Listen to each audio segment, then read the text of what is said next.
નમસ્કાર તાલીમાર્થીઓ, અધ્યાપન મંદિર અંતર્ગત હું પ્રોફેસર ઋષિરાજસિંહ ચુડાસમા આપ સૌનું હાર્દિક સ્વાગત કરું છું. તાલીમાર્થીઓ, ઇન્ટર્નશિપ ચાલી રહી છે ચોથા સેમેસ્ટરની અંદર, ત્યારે આપણે આની પહેલાના સેશનની અંદર PE7 શરૂ કરેલું હતું. PE7 નું નામ છે એન્વાયરમેન્ટ એજ્યુકેશન.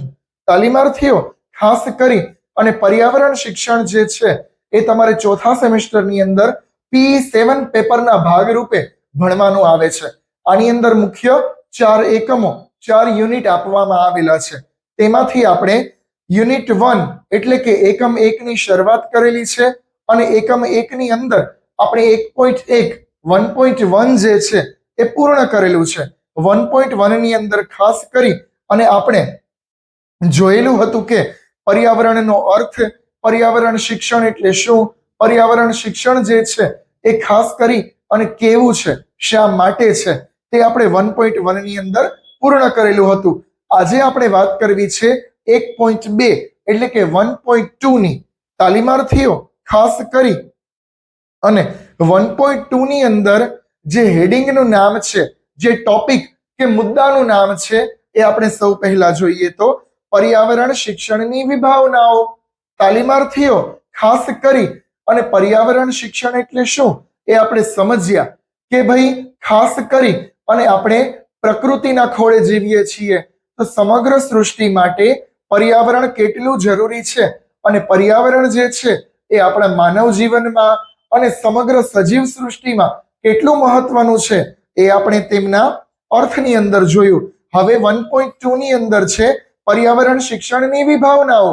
તાલીમાર્થીઓ, ખાસ કરી અને વિભાવનાઓનો આપણે શબ્દશઃ અર્થ જોઈએ તો વિભાવના એટલે કે કોઈ એવી વસ્તુ, કોઈ એવો મુદ્દો કે જેના દ્વારા એ પ્રક્રિયા સાર્થક કરવામાં આવે તેને વિભાવનાઓ કહેવામાં આવે છે. તો તાલીમાર્થીઓ, ખાસ કરી અને પર્યાવરણ શિક્ષણ અને પર્યાવરણ શિક્ષણની વિભાવના હવે આપણે શરૂ કરીએ છીએ. સૌ પ્રથમ તો સાંપ્રત સમયની, પ્રવર્તમાન સમયની આપણે વાત કરીએ તો વિજ્ઞાન અને ટેકનોલોજી એટલું બધું વધી રહ્યું છે કે જેને કારણે શહેરો વિસ્તાર પામી રહ્યા છે, ગ્રામીણ વિસ્તાર નષ્ટ પામ્યો છે, જંગલ વિસ્તાર અને વન વિભાગ જે છે એ ખાસ કરી અને ધીમે ધીમે ઓછો થતો જાય છે. ત્યારે પ્રશ્ન શું થાય છે કે ખાસ કરી અને વન્ય જીવો જે છે, વનના જે કોઈ પ્રાણીઓ છે, નાના નાના જીવજંતુઓ છે, તેઓ પોતાનો નિવાસ સ્થાન ગુમાવે છે. જેમ કે શહેરીકરણની પ્રક્રિયાને કારણે શહેર જે છે એ અલગ અલગ દિશાઓમાં વધતું જાય. આગળ વધવાને કારણે શું થાય તો કે ખાસ કરી અને જંગલો કાપવા પડે. હવે જંગલો કાપીએ એટલે ખાસ કરી અને જે જંગલના આશ્રિત જે જીવો છે, જેને જંગલ સિવાય ક્યાંય ચાલે તેમ નથી, તે બધા જીવો જંગલ નષ્ટ પામતા તે બધા લુપ્ત થવા માંડે છે. તો તે વસ્તુ ન થાય તેને કારણે ખાસ કરી અને પર્યાવરણ શિક્ષણની વિભાવના જે છે એ ખાસ કરીને આપણે શરૂ કરવી જોઈએ. જેમાં ખાસ કરી અને મેઇન મુદ્દો છે કે પર્યાવરણ શિક્ષણની ઐતિહાસિક ભૂમિકા. તાલીમાર્થીઓ, ખાસ કરી અને પર્યાવરણ શિક્ષણની આપણે ઐતિહાસિક ભૂમિકા જોવી જોઈએ. આપણે એન્વાયરમેન્ટ એજ્યુકેશન ભણીએ છીએ તો સૌ પહેલા તેના ઇતિહાસની આપણને ખ્યાલ હોવો જોઈએ કે પર્યાવરણ શિક્ષણ જે છે એ ખાસ કરી અને ઇતિહાસમાં એટલે કે પ્રાચીન સમયમાં ક્યારથી શરૂ થયું અને અત્યારે આ પ્રવર્તમાન શિક્ષણ પદ્ધતિમાં તેનો ઉપયોગ શા માટે જરૂરી છે તેને કહેવાય પર્યાવરણ શિક્ષણની વિભાવનાઓ. 1970 થી પર્યાવરણ શિક્ષણ ક્ષેત્રે અલગ અલગ પ્રશ્નો જે છે એ સતત મૂંઝવણ ભર્યા જોવા મળતા. મિત્રો, સાલ આપણને આપેલી છે 1970 એટલે 1970 ની આજુબાજુના દાયકા દરમિયાન પર્યાવરણ શિક્ષણ અને તેના પ્રશ્નો જે છે એ શિક્ષણની અંદર શરૂ થયા. એટલે આપણે તમને 1 માર્ક્સમાં જ્યારે પૂછાય કે પર્યાવરણ શિક્ષણ જે છે એનો મુખ્ય ટોપિક, મુખ્ય મુદ્દો ક્યારથી શરૂ થયો તો કે 1970 ની આજુબાજુ. ત્યારબાદ યુનાઇટેડ નેશનલ UN ની અંદર 1972 માં ખાસ કરી અને સ્વીડનમાં પર્યાવરણ શિક્ષણની શરૂઆત કરવામાં આવી.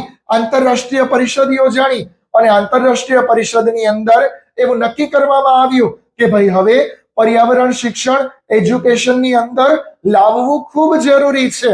તો ઈસવીસન 1970 અને 1972 ની અંદર સ્વીડનની અંદર જે કોઈ આંતરરાષ્ટ્રીય પરિષદ શરૂ થઈ તેની અંદર મુખ્ય મુદ્દો હતો કે એન્વાયરમેન્ટ એજ્યુકેશન લાવવું. તો ખાસ કરી અને 1972 પછી અલગ અલગ દેશોની અંદર પર્યાવરણ શિક્ષણની શરૂઆત થઈ. ખાસ કરી અને વૈશ્વિક સમસ્યાના ભાગરૂપે પર્યાવરણ શિક્ષણ શરૂ થયું. તાલીમાર્થીઓ, આપણને સૌને ખ્યાલ છે કે વૈશ્વિક જે કઈ સમસ્યાઓ છે તે સમસ્યાને પહોંચી વળવા માટે, તેના નિરાકરણ માટે પર્યાવરણ શિક્ષણની શરૂઆત કરવામાં આવી છે. ત્યારબાદ આપણે જોઈએ તો ખાસ કરી અને આંતરરાષ્ટ્રીય પર્યાવરણ શિક્ષણ કાર્યક્રમ જાન્યુઆરી 1975 માં શરૂ થયો. આંતરરાષ્ટ્રીય પર્યાવરણ શિક્ષણ કાર્યક્રમ જાન્યુઆરી માસમાં 1975 માં શરૂ કરવામાં આવ્યો. વન લાઇનર ક્વેશ્ચનમાં આ પણ પૂછાય કે આંતરરાષ્ટ્રીય પર્યાવરણ શિક્ષણ કાર્યક્રમ ક્યારથી શરૂ થયો? તો જાન્યુઆરી માસમાં 1975 ની અંદર આની શરૂઆત કરવામાં આવી.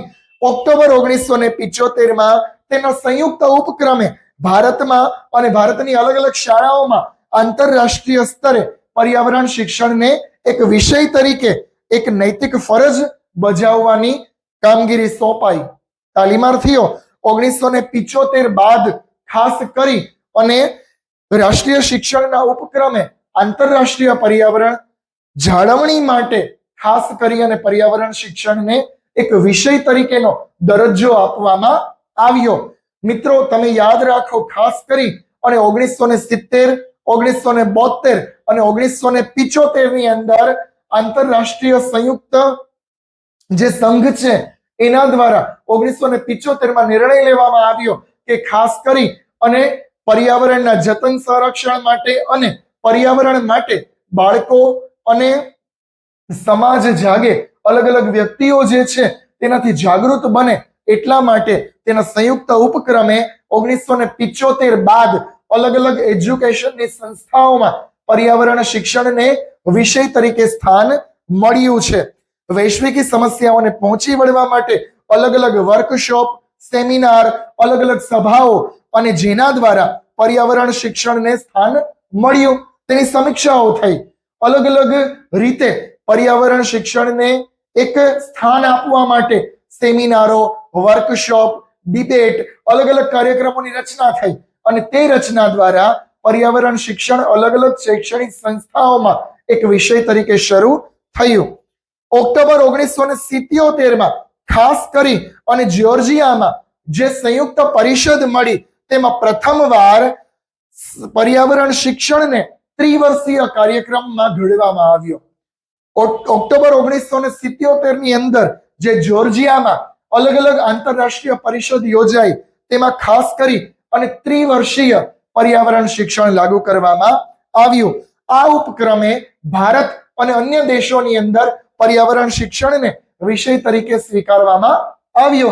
મિત્રો, ખાસ કરી અને પર્યાવરણ શિક્ષણને ભારતમાં અને અલગ અલગ દેશોની અંદર 1977 બાદ સ્વીકારવામાં આવ્યો અને એટલે જ અત્યારે 1975 માં 70 માં જેની શરૂઆત થઈ અને આજે 2025 માં આપણે આ બીએડ કોલેજના એક પ્રાંગણની અંદર અને બીએડ કોલેજના અભ્યાસક્રમ અંતર્ગત પર્યાવરણ શિક્ષણ ભણીએ છીએ.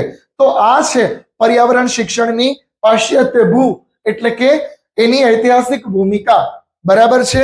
ત્યારબાદ આપણે જોઈએ તો પર્યાવરણ શિક્ષણની પરિભાષા અને સંકલ્પના.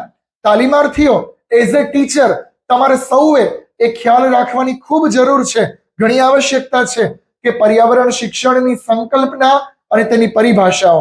ખાસ કરી અને પર્યાવરણ શિક્ષણ જે છે એ સંયુક્ત રાષ્ટ્રસંઘનો વિષય છે. તાલીમાર્થીઓ, સંયુક્ત રાષ્ટ્રસંઘનો વિષય એટલા માટે કે સમગ્ર સજીવ સૃષ્ટિ માટે અને તમામ મનુષ્યો માટે પર્યાવરણ શિક્ષણ અંગે જનજાગૃતિ જે છે એ ખૂબ જરૂરી છે. તો તેના ઉપક્રમે આજે પર્યાવરણ શિક્ષણ છે તેની સંકલ્પનાઓ શરૂ કરવામાં આવી. પર્યાવરણ શિક્ષણ સામાન્ય પ્રકારનું શિક્ષણ નથી, પરંતુ સમસ્યાનું નિદાન કરી તેનો ઉપચાર કરી સંભવિત કારણો સ્પષ્ટ કરી અને સમાધાન પ્રાપ્ત કરવાનો વિષય છે. કેટલી સરસ મજાની વાત કરી મિત્રો કે પર્યાવરણ શિક્ષણ શું છે. તો પર્યાવરણ શિક્ષણ સામાન્ય પ્રકારનું કોઈ શિક્ષણ નથી, એવો કોઈ વિષય નથી, પરંતુ કેવો વિષય છે તો કે પર્યાવરણ શિક્ષણ સમસ્યાનું નિદાન કરવાનો પ્રશ્ન છે.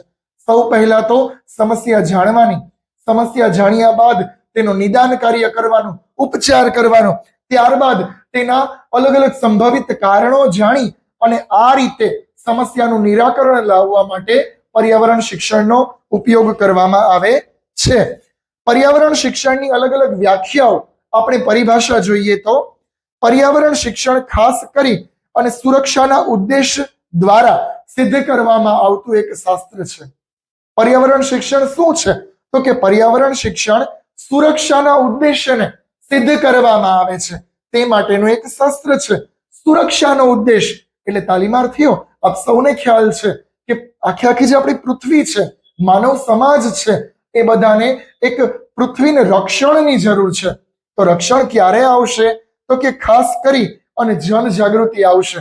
એટલા માટે જ તેની પરિભાષામાં કહ્યું કે પર્યાવરણ શિક્ષણ એક પર્યાવરણની સુરક્ષાના ઉદ્દેશ્ય માટે સિદ્ધ કરવામાં આવતું એક શાસ્ત્ર છે કે જેની અંદર ખાસ કરી અને પર્યાવરણ શિક્ષણ જે છે એનો ઉદ્દેશ્ય સિદ્ધ કરવામાં આવે.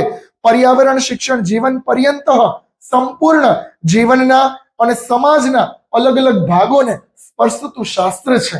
તાલીમાર્થીઓ પરિભાષામાં શું કહે છે કે પર્યાવરણ શિક્ષણ જીવન પર્યંત સંપૂર્ણ શિક્ષણના અને જીવનના અલગ અલગ ભાગોને સ્પર્શતું શાસ્ત્ર છે.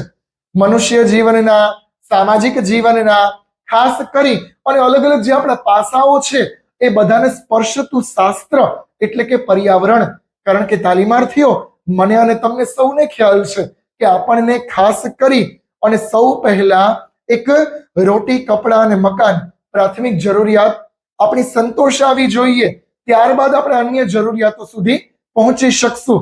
તો પ્રાથમિક જરૂરિયાત ક્યારે સંતોષાય? જો પર્યાવરણ યોગ્ય હોય તો. એટલે ખાસ કરીને એવી વાત કરી કે જીવન પર્યંત બધા જ પાસાઓને સ્પર્શતું શાસ્ત્ર છે પર્યાવરણ. કારણ કે પર્યાવરણની અંદર જ સજીવ સૃષ્ટિ શક્ય છે. એટલા માટે ખાસ કરી અને પર્યાવરણ શિક્ષણ જે છે એ પર્યાવરણની સુરક્ષા, માનવોની સુરક્ષા અને વ્યવહારિક જીવનની સુરક્ષા માટે એક મદદરૂપ શાસ્ત્ર છે. પર્યાવરણ શિક્ષણ શું છે તો કે ખાસ કરી અને માનવ જીવનની સુરક્ષા, અલગ અલગ સમાજની સુરક્ષા અને તે બધા માટેનું એક બચાવનું શાસ્ત્ર છે જેને પર્યાવરણ શિક્ષણ કહેવામાં આવે છે. પર્યાવરણ શિક્ષણ એ જવાબદારી જાણવા, વિચારોને સ્પષ્ટ કરવાની એવી પ્રક્રિયા છે જે પોતાની સંસ્કૃતિ, જૈવિક અને ભૌતિક ભૂમિકાને પ્રાપ્ત કરે છે. પર્યાવરણ શિક્ષણ શું છે તો ખાસ કરી અને એવી એક ખાસ કરી અને પ્રક્રિયા છે જેમાં સાંસ્કૃતિક, જૈવિક અને અલગ અલગ પ્રકારની ભૂમિકાઓ જે છે સ્પષ્ટ જોવા મળે છે. તેને પર્યાવરણ શિક્ષણ કહેવામાં આવે છે. પર્યાવરણ શિક્ષણ એ પર્યાવરણ સંબંધી જાણકારી આપવા, સમજ આપવા, માનવ દ્વારા કરાતી વિવિધ પ્રવૃત્તિઓની જાણકારી રાખવા માટેનું શાસ્ત્ર છે. તાલીમાર્થીઓ પરિભાષામાં કીધું કે પર્યાવરણ શિક્ષણ શું છે તો કે પર્યાવરણ શિક્ષણ પર્યાવરણ સાથે જાણકારી સ્થાપિત કરવા, સંબંધ સ્થાપિત કરવા, સમજ આપવા, માનવો દ્વારા કરાતી અલગ અલગ પ્રવૃત્તિઓ તેની નોંધ રાખવાનું શાસ્ત્ર એટલે પર્યાવરણ શિક્ષણ છે. ત્યારબાદ શું કહે છે? પર્યાવરણ શિક્ષણ સાંસ્કૃતિક, જૈવિક અને ભૌતિક પર્યાવરણનું સ્નેહ મિલન છે. બહુ સરસ વાત કરી કે સાંસ્કૃતિક, જૈવિક અને ભૌતિક જે પર્યાવરણ છે એ બધાનું મિલન કરવા માટે, બધાને એક સાથે ચલાવવા માટે પર્યાવરણ શિક્ષણ જરૂરી છે.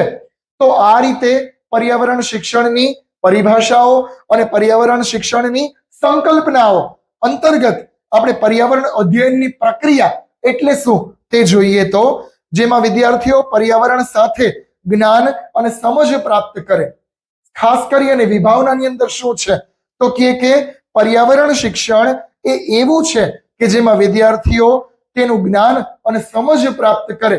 કેનું જ્ઞાન? તો કે પર્યાવરણ શિક્ષણનું. એવું જ્ઞાન અને સમજ કે જેને કારણે આપણને ખ્યાલ આવે, આપણા વિદ્યાર્થીઓને ખબર પડે કે આ શિક્ષણ કેટલું જરૂરી છે. પર્યાવરણીય અને માનવીય સંબંધને જોડતું શાસ્ત્ર એટલે પર્યાવરણ. તાલીમાર્થીઓ, પર્યાવરણીય એટલે આસપાસની સજીવ સૃષ્ટિ અને પ્રકૃતિ સાથે અને માનવીયતા સાથે સંબંધ જોડતું શાસ્ત્ર એટલે પર્યાવરણ શિક્ષણ, જેમાં વિદ્યાર્થીઓને લગતી વ્યક્તિગત અને સમાજની સામૂહિક સમસ્યાઓના પ્રશ્નોને હલ કરવા સૌપ્રથમ પ્રશ્નો જાણવામાં આવે, અલગ અલગ રીતે વિદ્યાર્થીઓ પાસે સમસ્યાનું સમાધાન જાણવામાં આવે અને ત્યારબાદ તેનો હલ કરવામાં આવે તેવું શાસ્ત્ર એટલે પર્યાવરણ શિક્ષણ. આમાં કહે છે આપણે આપણા વિદ્યાર્થીઓ પાસે પર્યાવરણને લગતી સૌપ્રથમ સમસ્યાઓ જાણવાની, પહેલા જાણી અને ત્યારબાદ અલગ અલગ વિદ્યાર્થીઓ પાસે આપણે તેનું સમાધાન, તેના પોઈન્ટ ઓફ વ્યૂ રિવ્યુ આપણે જાણવાના. રિવ્યુ જાણ્યા બાદ આપણને ખ્યાલ આવે કે હવે તે શું કહેવા માંગે છે. ત્યારબાદ તેના આઈડિયાઓ, તેના મતને આપણે અપનાવી અને સમસ્યાનું સમાધાન એક પ્રકારે શોધી કાઢીએ, તેને કહેવામાં આવે છે પર્યાવરણ શિક્ષણ. ભારતમાં પર્યાવરણ શિક્ષણ વિચાર વ્યક્ત કરતા મુખ્ય 3 વિચારો છે. મિત્રો, આ મહત્વપૂર્ણ પોઈન્ટ છે કે ભારતમાં પર્યાવરણ શિક્ષણને વિચાર કરતા મુખ્ય 3 વિચારો છે. પર્યાવરણ માટેનું શિક્ષણ પહેલું, બીજું પર્યાવરણ વિશેનું શિક્ષણ, ત્રીજું પર્યાવરણ દ્વારા શિક્ષણ. તાલીમાર્થીઓ, તમારે તમારા વિદ્યાર્થીઓને આ 3 વિચાર રજૂ કરી અને પર્યાવરણ શિક્ષણ જે છે એ આપવાનું છે. પહેલો વિચાર શું કહે છે? પર્યાવરણ માટેનું શિક્ષણ. એન્વાયરમેન્ટ માટે જે એજ્યુકેશન આપવામાં આવે એ કેટલું જરૂરી છે એને કહેવાય પર્યાવરણ માટેનું શિક્ષણ. ત્યારબાદ પર્યાવરણ વિશેનું શિક્ષણ, જેનો આપણે અભ્યાસ કરીએ છીએ કે પર્યાવરણ શું છે એનું શિક્ષણ એટલે તેના વિશેનું શિક્ષણ. અને પર્યાવરણ દ્વારા શિક્ષણ, પ્રકૃતિની ગોદમાં લઈ જઈ અને પ્રકૃતિનું શિક્ષણ આપવું એને કહેવાય પર્યાવરણ વિશેનું શિક્ષણ. જે આપણે વસ્તુ શીખવવાની છે તે તેના દ્વારા જ શીખવીએ. આપણે 1.1 જોયેલું હતું કે પ્રવાસ અને પર્યટન. તાલીમાર્થીઓ, પ્રવાસ અને પર્યટન એવી જગ્યાએ કરવા જેની અંદર ખાસ કરી અને પર્યાવરણના સ્થળોની મુલાકાત લઈએ, તેની સમસ્યાઓને જાણીએ. એટલે જ કહે છે કે પર્યાવરણ દ્વારા પર્યાવરણનું શિક્ષણ. તો આ રીતે મુખ્ય 3 વિચારો જે છે એ પર્યાવરણની સંકલ્પનાના મુખ્ય હાર્દ રૂપે છે કે પર્યાવરણની સંકલ્પનામાં આપણે 3 વિચારો જોઈએ તો આખી આપણને સંકલ્પના સ્પષ્ટ થઈ જાય છે.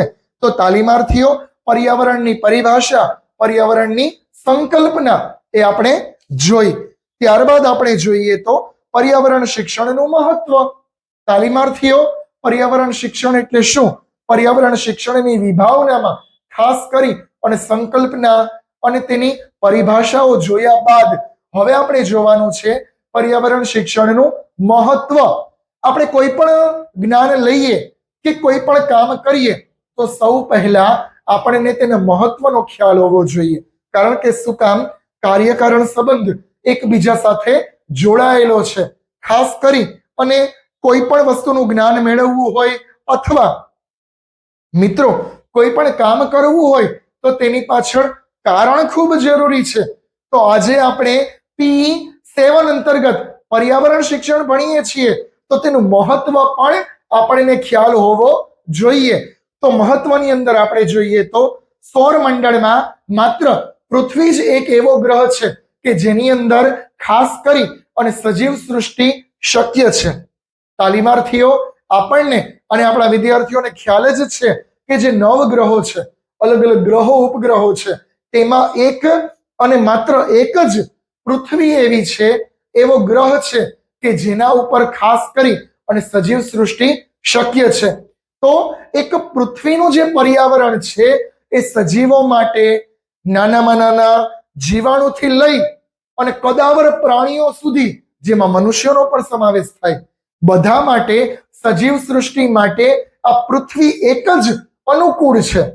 તો એ અનુકૂળ છે એટલા માટે કારણ કે પૃથ્વીનું પર્યાવરણ, પૃથ્વીનું વાતાવરણ જીવો માટે અનુકૂળ છે. તો હવે એ જ ખોરવાય છે, એ ન ખોરવાય, એની સંતુલા જે છે એ અસંતુલામાં ન પામે તેના માટે આપણે પર્યાવરણ શિક્ષણ મેળવવું જોઈએ. મહત્વના ભાગરૂપે આપણે આગળનો પોઈન્ટ જોઈએ તો વસ્તી વિસ્ફોટ, વસ્તી વૃદ્ધિ, શહેરીકરણની પ્રક્રિયા પર્યાવરણની સમસ્યાને જન્મ આપે છે. તાલીમાર્થીઓ આપણને ખ્યાલ હોવો જોઈએ અને આપણે આપણા વિદ્યાર્થીઓને જણાવવું જોઈએ કે વસ્તી વિસ્ફોટ, વસ્તી વૃદ્ધિને કારણે પ્લસમાં શહેરીકરણની સમસ્યા, વધતું જતું શહેર. આપણે આજે કોઈ પણ જિલ્લાની વાત કરીએ ગુજરાતના, એ જિલ્લાનો વ્યાપ અને ક્ષેત્રફળ વધતું જ જાય છે. અમદાવાદ હોય, જામનગર હોય, રાજકોટ હોય કે કોઈ પણ જિલ્લો હોય, ખાસ કરી અને એનો વ્યાપ જે છે એ વધતો જ જાય છે. તો એ વધે છે એ કેને કારણે વધે છે? વસ્તી વધારાને કારણે. પહેલા આપણું સ્થાન દ્વિતીય ક્રમે હતું ભારતનું, અત્યારે પહેલા નંબરે ભારત વસ્તી વિસ્ફોટમાં છે. તો મિત્રો, જેટલો વસ્તી વધારો થાય તેટલું શું થાય? શહેરીકરણ થાય. બધા ગામડાઓ મૂકી અને શહેરમાં આવીને વસવાટ કરે. તો ખાસ કરી અને શહેરમાં રહે એટલે શહેરનો વ્યાપ વધે. હવે વ્યાપ વધે એટલે શું થાય? એની આજુબાજુના જંગલો કપાય, રસ્તાઓ મોટા થાય, જેને કારણે પર્યાવરણને હાનિ પહોંચે. આ બધી જે સમસ્યાઓ છે તે પર્યાવરણની અસંતુલા પેદા કરે છે. પર્યાવરણ જે સમતોલ હોવું જોઈએ તે સમતોલ રહેતું નથી, કારણ કે આ બધી માનવીની પ્રવૃત્તિઓ કંઈક અંશે પર્યાવરણને બગાડે છે. તો એ આપણા વિદ્યાર્થીઓને ખ્યાલ હોવો જોઈએ. કુદરતને આપણે પ્રાકૃતિક સંસાધનોના વિશાળ ભંડારો આપ્યા છે, પરંતુ આખરે તે સીમિત જ છે. આપણને સૌને ખ્યાલ છે કે કુદરતે આપણને પ્રાકૃતિક સંસાધનોનો ભંડાર આપ્યો છે. પ્રાકૃતિક સંસાધનો આપણને સૌને ખ્યાલ છે, પૃથ્વીના પેટાળમાં જે કોઈ સંસાધનો છે, જે ખનિજ તેલ, ક્રૂડ ઓઇલ છે, એ બધી વસ્તુઓ એ આખરે તો શું છે? ખૂટે એવી છે, અખૂટ જથ્થો નથી. તો ખૂટે એવો છે તો વધારે ને વધારે પડતો આપણે ઉપયોગ કરીએ તો એક દિવસ એવો આવશે કે બધી વસ્તુ ખૂટી જશે. તો ખાસ કરી અને માનવ બુદ્ધિપૂર્વક તેનો વિચાર કરે, તેનો વિવેકપૂર્વક ઉપયોગ કરે તો જ આવનારી પેઢીને તેનો લાભ મળી શકશે. ઇન ફ્યુચર જો પર્યાવરણ આવું ને આવું જળવાયેલું રાખવું હોય તો ખાસ કરી અને અલગ અલગ રીતે બુદ્ધિપૂર્વક કુદરતી સંસાધનોનો ઉપયોગ કરવો પડશે. એક બુદ્ધિનો ઉપયોગ કરી, એક અલગ અલગ ટેકનિકનો ઉપયોગ કરી અને ખાસ કરી અને આપણે સંસાધનોનો ઉપયોગ કરીએ તો જ ભવિષ્યમાં ઇન ફ્યુચર આપણી જે આગલી પેઢી છે તેને આ લાભ મળશે. નહીં તો પર્યાવરણ આવું રહેશે નહીં. વનસ્પતિઓ, વૃક્ષો દ્વારા જ કાર્બન ડાયોક્સાઇડ જે છે એ ઓક્સિજનમાં પરિવર્તિત પામે છે અને માનવી શ્વાસ લઈ શકે છે. મિત્રો, આપણને સૌને ખ્યાલ છે કે આપણને ઓક્સિજન ક્યાંથી મળે છે? તો કે વનસ્પતિઓ, અલગ અલગ વૃક્ષો અને જંગલોમાંથી. કારણ કે તે જ ઓક્સિજનને ક્રિએટ કરે છે. અને જો તમે વિચાર કરો કે જંગલો ના હોય, વૃક્ષો ના હોય તો માનવી કઈ રીતે ઓક્સિજન લઈ શકશે? અને ઓક્સિજન નહીં લે તો માનવ સમાજ જ નષ્ટ પામી જશે. એટલે આપણે એમ કહીએ ને કે યેન કેન પ્રકારે પર્યાવરણ શિક્ષણ આપણા માટે જ ખૂબ જ જરૂરી છે. તે તેનું મહત્વ છે. અલગ અલગ રીતે પર્યાવરણ જે છે એ દૂષિત થાય છે. અંતે દૂષિત થવાને કારણે નષ્ટ પામશે તો સજીવ સૃષ્ટિ શું બચી શકશે? તો તેનો જવાબ છે નહીં. કારણ કે અલગ અલગ દૂષણોને કારણે પર્યાવરણ જે બગડે છે, જેને કારણે સજીવ સૃષ્ટિ પર એક નહીં પણ બીજી અસર પહોંચે છે અને આપણો જે સજીવ સમાજ છે, જે સજીવ સૃષ્ટિ છે એ અંતે નાશ પામશે. ઔદ્યોગિક ક્રાંતિ, વિજ્ઞાન અને ટેકનોલોજીનો ભરપૂર ઉપયોગ, અલગ અલગ સિદ્ધિઓ, અલગ અલગ જે કોઈ કાર્યક્રમો છે તેના ફળ સ્વરૂપે યેન કેન પ્રકારે પર્યાવરણ બગડે છે. આપણને સૌને ખ્યાલ છે કે ઔદ્યોગિક ક્રાંતિઓ અલગ અલગ મોટા મોટા શહેરોમાં, દિલ્હી, મુંબઈ, કલકત્તાની અંદર અલગ અલગ ફેક્ટરીઓ, અલગ અલગ જે મોટી મોટી રિફાઇનરીઓ છે જેને કારણે શું થાય છે તો કે પ્રદૂષણ ફેલાય છે. પ્રદૂષણ ફેલાવાને કારણે શું થાય તો કે ખાસ કરી અને અલગ અલગ રીતે પર્યાવરણને આપણે હાનિ પહોંચાડીએ છીએ. જે કોઈ હવામાન પ્રદૂષિત થાય છે તેને કારણે પણ આપણે ભોગવવું પડશે ભવિષ્યની અંદર. આગલી પેઢી અને કાળક્રમે અલગ અલગ પરિસ્થિતિ અને પ્રદૂષણ જો નિયંત્રણ નહીં પામે તો તેની ઘાતક અસરનો ભોગ સજીવ સૃષ્ટિએ બનવો પડશે. મિત્રો, આ તો ફાઇનલ વસ્તુ છે કે અલગ અલગ રીતે અત્યારે જે કોઈ સિદ્ધિઓ આપણને મળે છે તેને કારણે પ્રદૂષણ વધે છે, પર્યાવરણ જે છે એ ખોરવાય છે. તો તેની જો આપણે બુદ્ધિપૂર્વક તેનું આપણે સમાધાન નહીં લઈ આવીએ તો ભવિષ્યની અંદર તેનું ઘાતક પરિણામ આખી સજીવ સૃષ્ટિએ ભોગવવું પડશે. તે ખાસ કરી અને પર્યાવરણ શિક્ષણનું મહત્વ છે.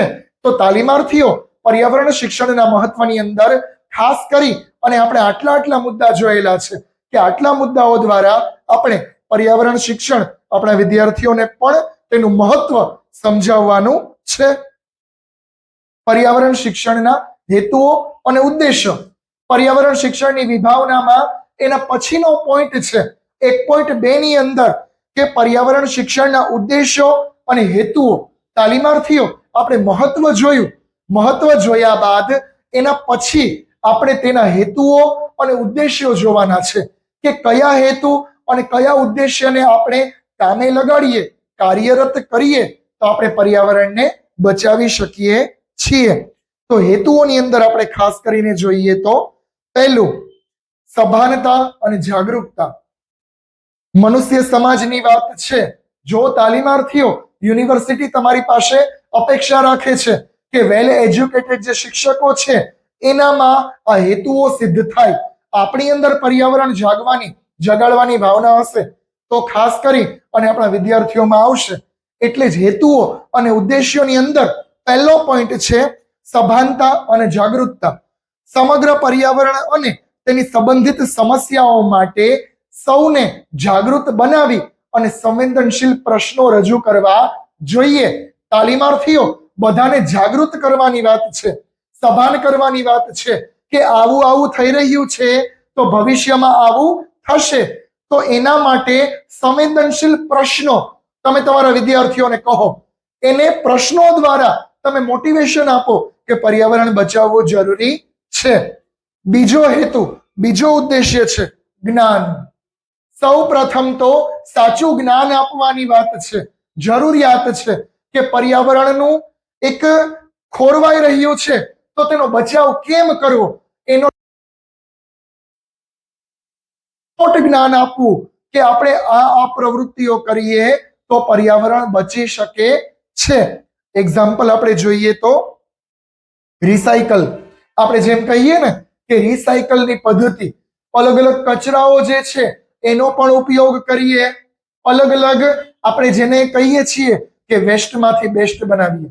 એ રીતે આપણે જ્ઞાન આપવાની જરૂર છે. તો જેને કારણે અલગ અલગ વ્યક્તિઓ જે છે તે તેની જવાબદારીઓ સમજે અને અસલ રીતે પર્યાવરણને જાગૃત બનાવે. વલણ.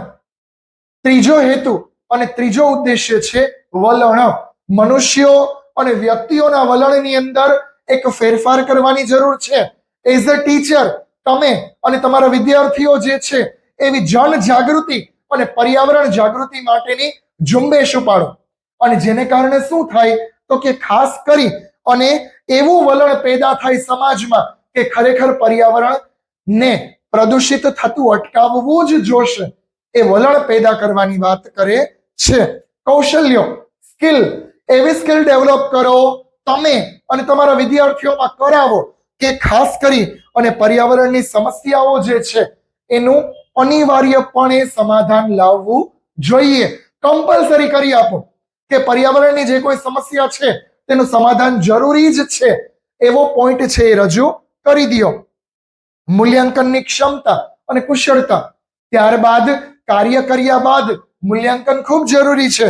તેમાં પર્યાવરણના ઉપક્રમે શૈક્ષણિક કાર્યક્રમો કરાવો, શાળામાં, વર્ગખંડમાં, શાળાની બહાર. ખાસ કરી અને આર્થિક, રાજકીય, સામાજિક, શૈક્ષણિક અલગ અલગ પાસાઓને સ્પર્શતા જ્ઞાન શિબિર અને સેમિનાર અને નાટક કરાવડાવો, જેને કારણે વિદ્યાર્થીઓના મનમાં અને સમાજની અંદર એ જાગૃતિ થાય કે પર્યાવરણ બચાવવું જરૂરી છે. છઠ્ઠો પોઈન્ટ છે હેતુઓ અને ઉદ્દેશ્યની અંદર સહભાગિતા. સહભાગિતા એટલે કે બધાને એક અંદર ઇન્ક્લુડ કરો. આપણે અને આપણા વિદ્યાર્થીઓ થઈ અને સમાજના લોકોને આની અંદર આપણે એક ભાગીદારી હિસ્સેદારી કરાવી કે ભાઈ ખાસ કરી અને પર્યાવરણ શિક્ષણ અને પર્યાવરણને બચાવવું જરૂરી છે. તો આ મુખ્ય 6 પોઈન્ટ જે છે એ સિદ્ધાંતો અને હેતુઓ છે કે પર્યાવરણ શિક્ષણની વિભાવનામાં હેતુઓ કયા કયા, તો કે મુખ્ય 6 પોઈન્ટ અંદર આપણે જોઈએ છીએ. ત્યારબાદ જોઈએ તો ખાસ કરી અને પર્યાવરણ શિક્ષણ જે છે તેનો વિકાસ અને તેનું સ્વરૂપ. પર્યાવરણ શિક્ષણનો વિકાસ આપણને સૌને ખ્યાલ છે કે તેનો વિકાસ અત્યારે કરવો બહુ જરૂરી છે. એઝ અ ટીચર આપણે જોયું કે ઈસવીસન 1970માં શરૂ થયેલું પર્યાવરણ શિક્ષણ આજે 2025 ની અંદર અત્યારે શાળા મહાશાળાઓમાં ભણાવવું અને અનિવાર્ય કરવું જરૂરી છે. તે તેનો વિકાસ છે. અને ત્યારબાદ આપણે જોઈએ તો તેનું સ્વરૂપ અલગ અલગ વિદ્યા શાખાઓમાં અલગ અલગ રીતે પર્યાવરણ શિક્ષણ જે છે એનું સ્વરૂપ આપણે જાગૃત કરાવવું જોઈએ. અલગ અલગ શિક્ષણમાં શિક્ષણના પરિપ્રેક્ષ્યમાં પર્યાવરણ શિક્ષણને સ્થાન આપવું જોઈએ. તે પ્રકારે પર્યાવરણ શિક્ષણ સ્કૂલોમાં કોલેજોમાં આપણે તેને મુખ્ય વિષય તરીકે સ્થાન આપીએ તો જ તેનું સ્વરૂપ જે છે એ અલગ અલગ સમાજ સમજશે અને ખાસ કરી અને પર્યાવરણનું પ્રદૂષણ થતું અટકાશે. એ મુખ્ય વસ્તુ છે. ત્યારબાદ આપણે જોઈએ તો પર્યાવરણ શિક્ષણનું કાર્યક્ષેત્ર. મિત્રો, વ્યાપ યુનિવર્સિટીની પરીક્ષામાં ખાસ કરી અને પર્યાવરણ શિક્ષણનો વ્યાપ અને તેનું ક્ષેત્ર મહત્વનું છે. વ્યાપ અને ક્ષેત્ર ઇન ધ સેન્સ કે પર્યાવરણ શિક્ષણ કયા કયા પાસાઓને સ્પર્શે છે, તેનું ક્ષેત્ર કેટલું મોટું છે એ આપણે જોઈએ તો પર્યાવરણ શિક્ષણની અંદર અલગ અલગ મુખ્ય મુદ્દાઓ જે છે પર્યાવરણ શિક્ષણનો વ્યાપ દર્શાવે છે. જેમ કે પર્યાવરણ શિક્ષણના અભ્યાસક્રમના વ્યાપક મુદ્દાઓ અને શીર્ષકો, જેને થ્રુ આપણને ખ્યાલ આવે કે પર્યાવરણ શિક્ષણ કેટલું મહાન છે. સૌર પરિવાર, અલગ અલગ બ્રહ્માંડની અંદર સૌર પરિવાર છે આપણી ગેલેક્સીમાં, તે પણ તેનો એક વિષય છે. પરિસ્થિતિ અને નિવસન તંત્ર. તાલીમાર્થીઓ, આપણને સૌને ખ્યાલ છે પારિસ્થિતિક તંત્ર અને નિવસન તંત્ર જે છે એ સજીવો માટે કેટલું જરૂરી છે. પ્રાકૃતિક સંસાધનો, અલગ અલગ કુદરતી સંસાધનો, પ્રાકૃતિક સંસાધનો બાદ વૈયક્તિક સંસાધનો, ઉર્જા, પ્રદૂષણ, પર્યાવરણીય સમસ્યાઓ, પર્યાવરણીય કાનૂન, વ્યવસ્થાપન અને પર્યાવરણના વિવિધ પાસાઓ. આ બધા મુખ્ય જે મુદ્દાઓ છે એ પર્યાવરણનું વિષય વસ્તુ અને ક્ષેત્ર દર્શાવે છે. આપણે પાઠ્યપુસ્તકની અંદર પાઠ્યક્રમમાં અલગ અલગ વિદ્યાર્થીઓને અલગ અલગ મુદ્દાઓ દ્વારા આપણે પર્યાવરણ શિક્ષણ આપી શકીએ. તો એના મુખ્ય મુદ્દાઓ કયા છે તે આપણે જોઈએ. તે પણ એના વ્યાપ અને કાર્યક્ષેત્રમાં જ આવે છે. પહેલો મુદ્દો પર્યાવરણ, પૃથ્વી અને પરિસ્થિતિ. આ હેતુની નીચે આપણે મુખ્ય મુદ્દાઓ જોઈએ તો આપણું પર્યાવરણ, પૃથ્વી, સૌર મંડળ અને પરિસ્થિતિ. પર્યાવરણ, પૃથ્વી અને પરિસ્થિતિ અંતર્ગત આપણે આ મુખ્ય 4 મુદ્દાઓ ભણાવી શકીએ. ત્યારબાદ કહે છે કુદરતી સંસાધન. કુદરતી સંસાધન મુખ્ય એકમ અંતર્ગત આપણે કયા કયા મુદ્દાઓ ભણાવી શકીએ, જેમાં હવા, ભૂમિ, સામાજિક વનીકરણ, આંતરરાષ્ટ્રીય ઉદ્યાનો, રાષ્ટ્રીય ઉદ્યાનો, ઉર્જા, જૈવિક વિવિધતા, જળ, વન અને વન્યજીવો. આટલા મુખ્ય મુદ્દાઓ આપણે ભણાવી શકીએ છીએ. ત્યારબાદનો મુદ્દો પર્યાવરણ પ્રદૂષણ સમસ્યા અને કાનૂન.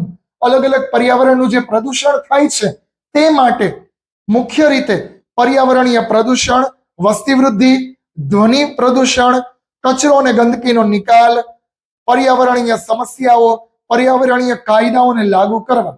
આટલા મુદ્દાઓ આપણે શીખવી શકાય. પ્રકીર્ણ. મિત્રો, પ્રકીર્ણ એટલે કે ખાસ કરી અને એવા મુદ્દાઓ જે ખૂબ જરૂરી છે તેને પ્રકીર્ણ કહેવામાં આવે છે. તેમાં મુખ્ય પહેલો મુદ્દો પર્યાવરણ ક્ષેત્રે કરાતી સેવાકીય પ્રવૃત્તિઓ. પર્યાવરણ ક્ષેત્રે સમાજની અલગ અલગ જે સેવાકીય પ્રવૃત્તિઓ છે, NGO, જેને પણ આપણે ભણાવી શકીએ, પર્યાવરણ સંરક્ષણ, પર્યાવરણ પ્રબંધ, પર્યાવરણ શિક્ષણ માટેના દેશ વિદેશના કાર્યક્રમો, આ રીતે અલગ અલગ આપણે પર્યાવરણ શિક્ષણનો વ્યાપ, એનું વિષય વસ્તુ ક્ષેત્ર જે છે એ આપણે જોયેલું છે. તો તાલીમાર્થીઓ 1.2 એમાં આટલા મુખ્ય મુદ્દાઓનો સમાવેશ થાય છે. આપણે આજે અહીંયા સુધી રાખીએ છીએ.